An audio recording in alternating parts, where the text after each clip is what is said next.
I wanted to try doing a video recorded president's message, as I think we have moved beyond some of the print that we're used to trying to avoid to read, trying to avoid. We are moving beyond the print that many of us try to avoid to read. We're moving beyond print. Many of us have to read so many things in our daily lives that reading one more thing like a president's message is like, oh my gosh, please no.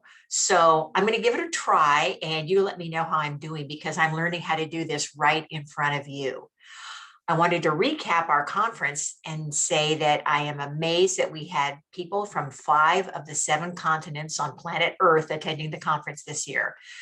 It is an indicator of the depth and potential breadth of what INACSL is used to.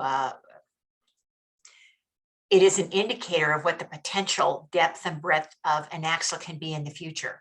Remember that nurses will always be the largest end users of simulation, and that we were there during the pandemic when everybody else had gone home. Healthcare providers, especially those in simulation, were working a lot of times in situ in the hospitals, a lot of times the only people on campus during the height of the pandemic, conducting continued education for those people that were in school to try to prepare them and get them out the door to be able to help in the pandemic crisis. So kudos to nurses, kudos to educators in general that were in simulation, that were doing this very, very important work. I wanted to comment on Brian O'Malley, our intrepid Mount Everest climber.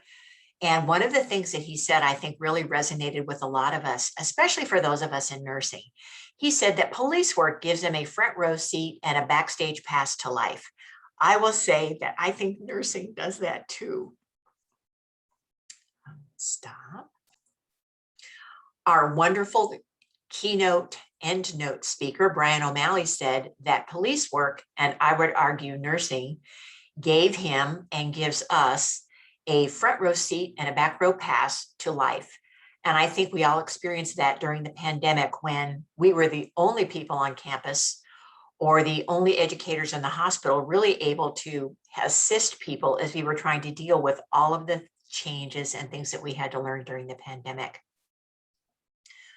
One of the other unexpected things that happened during the conference was that crazy trivia game that we played on one of the nights. And I don't know if you saw it. I saw it and said, oh, I don't want to. I've been sitting here all day. I don't want to play trivia. And then I thought, you know what? What's the worst that can happen? It could be a lot of fun. I don't know how to play trivia online. We'll see. And in our family, we fancy ourselves as great Trivial Pursuit players. And so I was quickly humbled by what the kinds of things they were asking. And I really started wishing I had watched a lot more TV than I have in the past. But I was doing other things. So we formed our teams, we played Trivial Pursuit, and I emailed everybody that I didn't know that had been on my team after we finished playing and said, gosh, we had so much fun. We didn't have any idea that this was going to be as much fun as it was. And wouldn't you know, people were telling me, oh no, I actually know you from prior work.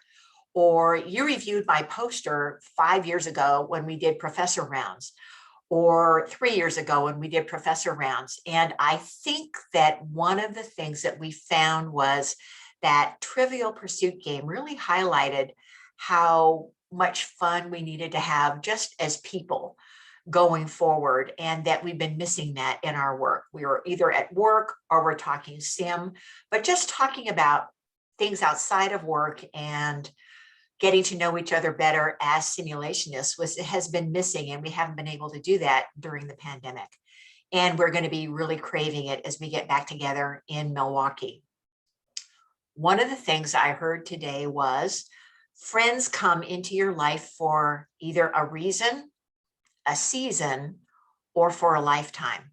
And I don't know about you, but I've been working with some of the people in some of the friends I have made in simulation for well over 10 or 15 years at this point.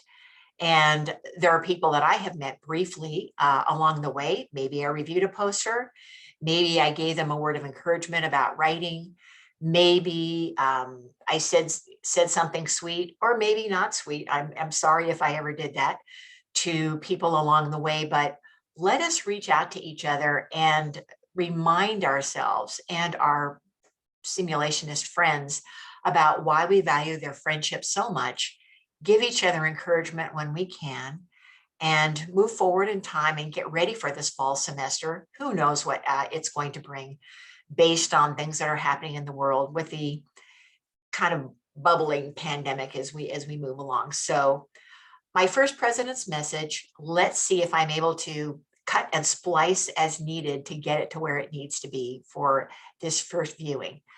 Thank you for listening.